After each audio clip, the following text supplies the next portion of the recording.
Hello, I'm Bjorn, and welcome to the casting couch.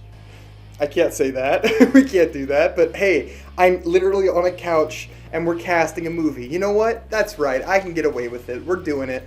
Welcome to a new series where I cast the movies I've already written. And this turned out to be a lot harder than I thought it was going to be. We did a live stream last night. Those who joined, thank you for helping me. God knows I would have gotten nowhere without you. And we set about casting our Suicide Squad. And this is going to be part one of two parts of this I'm going to do. I've realized this video would be very long if we did the whole thing, and I haven't finished casting them yet. Those who watched the live stream know I gave up. I played Baldur's Gate instead. So we're just going to go through the ones that we did wind up casting, most of our big characters, and maybe we'll do a second part casting some of the villains and other squad members who never got cast, those poor forgotten souls who we didn't bother to get to. So, without further ado, let's get started. And we're just going to start with an actor who was bounced around between 5 different roles during the night. Good old Kin himself, me. It was me. My performance as Kin has earned me an amazing spot in the hearts of people. There's my picture. I look pretty good. Literally me. And so obviously we were going to cast myself in the movie somewhere. It was a foregone conclusion. So the real question was, what role would I be perfect for? So we put my picture, there it is, next to a bunch of characters. For a while he was going to be Condiment King / Acid, but of course, you know, we decided there was someone better for that role. I decided humbly that I wasn't capable of being the lead. And so we tried me as Flatline. I don't think I fit that role either, so the vote failed for that. Next, I was going to be Harley Quinn, but that role was already cast by my Barbie castmate, Margot Robbie, so we wound up going for something else. We decided my skills would best be applied to none other than Beard Hunter. I'm going to drop the joke now. We went with Ryan Gosling as Beard Hunter. One of our rules of the night, there were 3 rules. I'll go over those now. Rule number 1, we have to realistically cast the movie, i.e. no Robert Downey Jr., Cillian Murphy. Basically, we can't have an insane cast. We're limited to a couple of A-listers, maybe, and mostly smaller actors. We mostly followed those rules. Ryan Gosling was rule number 2. I had to be in the movie. And rule number 3 was they can't have been cast in a large role in the DC universe already, and I have to feel they're a person who has the moral standing to be someone I want to put in my movie. No Kevin Spacey's in this one, guys. So those are my main rules, right? So Ryan Gosling as Beard Hunter actually wound up being our Ryan Gosling pick. I actually think this could kind of work. He proved his comedic chops with Barbie. He is muscular enough to be Beard Hunter. He has that kind of straight-faced, stoic look to him. I think he's actually kind of perfect. So there we go. Ryan Gosling as Beard Hunter, our first casting choice of the day. Up next, we doubled back to Acid. Acid / Condiment King proved to be a difficult person to cast. You need someone who can be kind of self-aware comedic, but also willing to do those very serious emotional moments that character has. He really is the core of that first movie, so casting him was really hard. And I wound up doing the casting myself. I wound up choosing someone, and for me that choice was Lakeith Stanfield. I did do the racial swap. Woke Bjorn goes woke. Woke Hollywood Bjorn casts black actor as white character. Bjorn sells out? No. Yeah, well, technically yes, but for this role, I decided that who gives a shit what race Condiment King is? Honestly, I said that right off the bat. He could be whatever race you wanted him to be, as long as the actor was up to it. Condiment King is such a stupid character that it does not matter a wink to me who plays him. So Lakeith Stanfield was chosen by myself because of his performance in, ironically of all things, The Haunted Mansion. Now that might surprise some of you. I gave a ringing endorsement of that movie in my review. I was not a fan of it. But the thing I said in that review, and the thing I'm going to say now, is that the main character, played by Lakeith Stanfield, was amazing. He was dealing with grief and emotions and has a pretty good arc throughout the movie. It feels like he's in a different movie than the one the filmmakers are making in particular, which is a very weird sort of thing in that movie. But his performance stood out to me so much, I was like, that's the guy I need. He can do everything. He can be kind of funny in like a stoic way, like Acid can be, and he can do the emotional moments and the portrayals of grief and vengeance. I think he was perfect. So he is my Condiment King. I see it. He's on screen perfect. I think he fits the character very well, and I would love to cast him. He's popular. He was in Judas and the Black Messiah, but he's not huge. So I think it's awesome to give an opportunity to a smaller-ish actor, a mid-tier actor, to lead a superhero movie. It would be very fun. Up next, one of the people I would say is our big hitter for the first movie, that isn't Ryan Gosling, literally me, is the actor we picked for Clock King. This was a no-brainer. This idea was thrown out almost immediately on the live stream. It was the idea I had heard 100 times from my comment sections. It's the person I would have picked too. The person literally born to play Clock King. Looks just like the character. Is an incredible actor with amazing range who can bounce between hero and villain. He's of course been Doctor Who, and he's been Purple Man in Jessica Jones. None other than Dave Tennant. I think a classic actor. I love Dave Tennant. I think he's a very nice man in real life. He has amazing range. He can do anything. And I grew up watching him as Doctor Who. So to see him and something I'd written would have been awesome. So he's definitely my pick for Clock King. I don't even think I need to justify this. This casting is just spot on. This is probably the best casting I'll do for any of these. And I think he's perfect. Again, he's right in that mid-tier popular actor. People know him and recognize him. But he isn't, a Robert Downey Jr., someone who's going to cost you the entire budget to get. He's perfect. So, the next contentious character of the evening was Flatline. We struggled to find someone to play Flatline. A couple of ideas were thrown out. Again, kind of a hard character, because you need someone who's youngish in their teenagers, someone who can fit the aesthetic of that punk girl kind of character, and someone who can do the emotional range that character requires. One of the harder, less goofy characters. You need someone who's a good actor, but can also fit the part and look the part. And we wound up landing on Anya Taylor-Joy as the biggest star we would put in our movie. We picked her for 2 reasons. One, she kind of looks like Flatline. 2, she's a good actor. Actually, 3 reasons, I guess. And 3, she has a big name pull. That character appears in all 3 movies, so it makes sense to cast someone who's going to stick around in the long run. And Anya Taylor-Joy is, again, she's shown time and time again, she has a lot of range. She's done superhero schlock before, wasted in superhero schlock. So I think she's pretty good. She does look like the character, and I think can fit the personality. The other character actor that we considered doing was Jenna Ortega.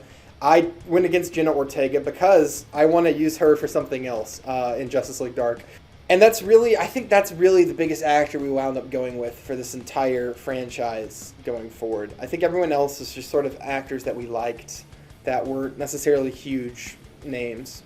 For Dorothy Spinner, I literally said we're not going to cast her. I would go for an unknown. I'd just find any child actor who is competent enough at acting. Again, you'd need someone who could do acting. I don't know jack about child actors.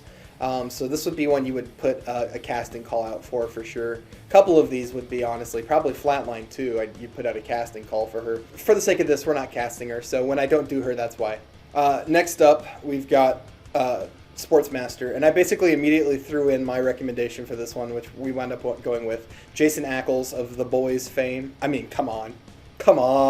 He was in Supernatural. He's basically kind of played this character already with Soldier Boy. He's perfect. Does this even need justifying? I don't think it really does. This guy is literally Sportsmaster.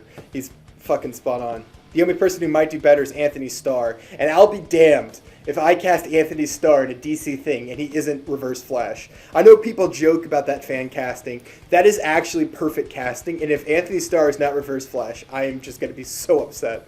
That's some of the most fabulous idea for casting I've ever seen. So the next character we had some trouble casting was Zebra Man. You definitely need an A-list cameo for this. A well-known actor who appears for all of 5 minutes or 3 minutes as a joke, i.e. your Brad Pitt in Deadpool 2. Something like that. Just something funny. Because it's Zebra Man. You don't do Zebra Man and not have someone well-known playing Zebra Man. And someone in chat threw out the best idea of the night. Chris Rock as Zebra Man. Not only does the voice just kind of fit, but Chris Rock is well known for playing the zebra in Madagascar, making this a doubly hilarious casting. Chris Rock as Zebra Man. It would be a cameo. I'd have to call in a favor. So our next cameo performance, basically an actor who is just in it for 2 seconds, is of course the third act reveal of evil Superman coming through the portal. Now I said in that movie that we wouldn't use Henry Cavill or whoever the DC Superman was for that cameo or that scene. So when it came to casting Superman, one name rose to the top almost immediately. Someone who's proven willing to do this not once but twice. Someone who you can hire for $100 and a piece of gum. Nicolas Cage. I mean, again, this doesn't need explanation. Nicolas Cage Superman in that sequence, hamming it up. Oh, it would be amazing. So that's really it. Nicolas Cage Superman, done. So, continuing with our villains, we do have a crazy quilt. And someone in chat really wanted me to cast Rainn Wilson. And so I was like, well, what can we use Rainn Wilson for? We bounced around a couple Rainn Wilson ideas. He's an actor I like. He's pretty talented, and he's been in James Gunn adjacent projects before. So he'd definitely be a fun one to cast. I wound up landing on Crazy Quilt. Rainn Wilson can do crazy. I've seen him do crazy. He can do funny. I think he's pretty good. He has kind of that rugged, insane cult leader look to him, too, these days, with the big beard. So I think Rainn Wilson Crazy Quilt is actually some pretty fun casting that I think works really well. Now, jumping over to Suicide Squad 4, we have Lilith Clay, who was in the movie fairly frequently, and I decided to throw Lily Rose Depp a life buoy. I felt really bad for her after I saw people just destroying the movie The Idol. She is, of course, Johnny Depp's daughter and was cast in the show, which is like a horrible vanity project by The Weeknd. I think she looks the part and she can act usually. So, yeah, I decided to throw her a bone and give her a nice little cast job so that maybe she can get over the sheer shame of having been in The Idol. Why would you take that movie, man? That's a bad choice. That's a bad choice. Don't do that. Looking for a jog, someone in chat recommended an actor called Daveed Diggs, who I hadn't heard of until I looked at his resume and picture. I recognized him as the guy from Hamilton, who plays Thomas Jefferson, and someone in chat said also Lafayette. I don't remember him playing both characters, but whatever.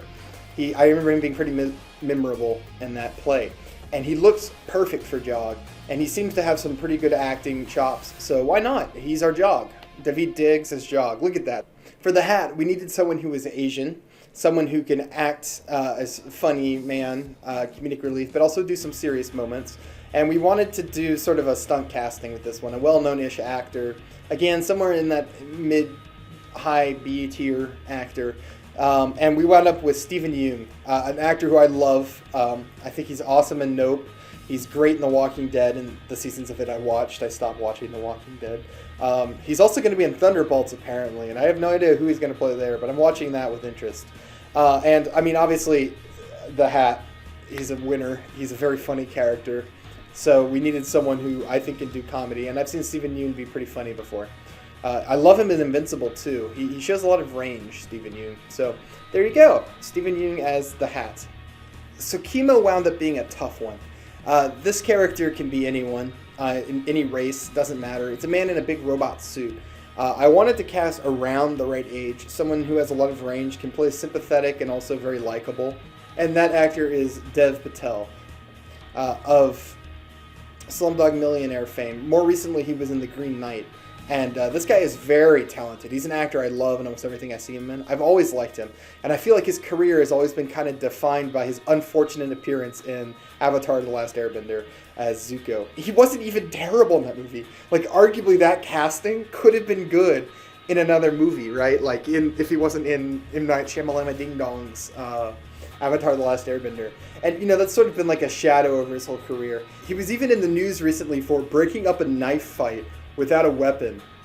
I mean, fucking kick ass. I mean, he's literally a superhero. The guy's perfect. He's a little on the older side, but he's close enough that if he's inside the suit, I don't think it'll really matter. He's within 3 years of our other actress in age, our actress for Flatline. So I think, all in all, it's pretty good casting. Dave Patel, again, I've seen him do a lot of great work. So he was one I would love to have. You know, he's an actor who I'd want to work with. He seems like a very nice man. So for Calculator, we needed someone who was kind of skinny and could play sort of crazy, evil guy. I mean, and I wanted to go with an actor who I'd seen in a couple of things I really liked, named Riz Ahmed. This guy, you might know him from Rogue One. He plays a spy in that movie. Very good. I like him. He looks the part. He's kind of got that energy to him, that look of like a mad scientist. Something in his face, man. He just gives me Calculator vibes. That is Calculator looking at him. I don't know if that's an insult or not, man, but I hope you don't take it that way. I think you would be good casting. The last person we cast that I'm like 100% this is a good casting choice was Eel. He appears briefly at the beginning of 5, and that's really it. And Eel, I want to use Josh Peck of Drake and Josh fame. He recently appeared in Oppenheimer.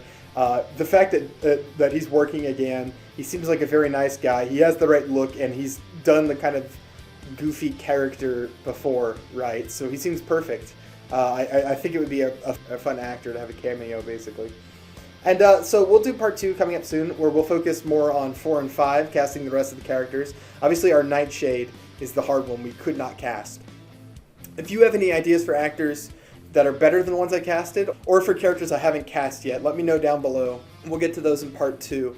I'll also be doing Justice League Dark in part 2. Although we already did cast one person for Justice League Dark, and that is Dr. Mist, because if I ever am in charge of any DC project and I have to make a casting call, one casting choice I could make for any actor playing any character, I think the most perfect casting of all time is right there. I talked about this on stream last night, but Dr. Mist, played by the rapper Common, who also does acting. And Common already appeared in the DC universe. He was the unforgettable character Monster T, who I totally forgot was played by Common until someone reminded me last night. But fuck that movie and fuck that character. Common looks just like Dr. Mist. Like, it's actually uncanny. Like, you'd swear Dr. Mist was a comic book version of Common. And he's also proven himself to be an amazing actor. I saw him in the recent show Silo, and he completely won me over with his villainous performance in that. He is Dr. Mist to me. Like, if I ever did a casting choice, this would be my number one. I wouldn't take anyone else. I'd just, like, give him half the budget to get him to play the character. He's fucking perfect. And I just want to throw that in here. We'll do the rest of the Justice League Dark.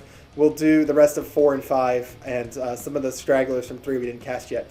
So let me know below, who would you cast. Like and subscribe if you enjoyed this video. If you're not already liked and subscribed, why are you watching a video of me casting 3 movies you haven't watched yet? That seems a little bizarre, but I mean, hey man, you do you. If you're a fan of my stuff and haven't subbed yet, drop a sub. If you're looking for something to watch, I can recommend some things. I've got my recent first episode of Justice League Dark, and right here we've got the Harry Potter murder mystery. If you haven't caught up on that yet, we'll have a new episode coming out very soon, right after the first act of Justice League Dark, which will be coming out this next week. I just almost finalized the script, so you guys can look forward to that. All right, I'll see you all in the next one.